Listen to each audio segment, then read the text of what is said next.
பல நூற்றாண்டுகளுக்கு முன்னாடி ஒரு கோட்டையில நீங்க வாழ்ந்திருந்தா அங்க டாய்லெட் போற அனுபவமே வேற மாதிரி இருந்திருக்கும். நீங்க டாய்லெட்ல உட்கார்ந்ததும் உங்க கழிவுகள் ஒரு நீண்ட குழாய் வழியா நேரா கோட்டைக்கு அடியில இருக்கிற ஒரு பெரிய குழிக்குள்ள போய் விழும்.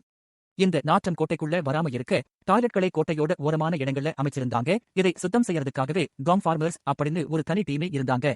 அது மட்டும் இல்லாம அந்த கழிவுகளை பயிர்களுக்கு உரமாகவும் பயன்படுத்தினாங்க. சரி, ராஜாக்கள் டாய்லெட் போனதுக்கு அப்புறம் தங்களை எப்படி சுத்தம் செஞ்சிருப்பாங்க? அவங்க பாத்ரூம்ல ஏன் ஒரு கயிறு தொங்குதுன்னு தெரியுமா? ஏன்னா டாய்லெட் போனதுக்கு அப்புறம் தங்களை சுத்தம் செய்ய அந்த கயிறை தான் பயன்படுத்தினாங்க.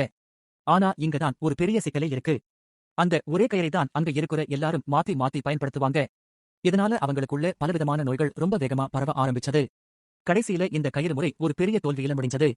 அதே சமயம் பண்டைய ரோம்ல மக்கள் டாய்லெட் பேப்பருக்கு பதிலா ஒரு குச்சியில கட்டப்பட்ட ஸ்பஞ்ச் பயன்படுத்தினாங்க. இதுவும் ஒரு பொதுவான பொருளாதான் இருந்தது. அதாவது அங்க வர்ற எல்லாரும் அதே ஸ்பாஞ்சை தான் பயன்படுத்துவாங்க.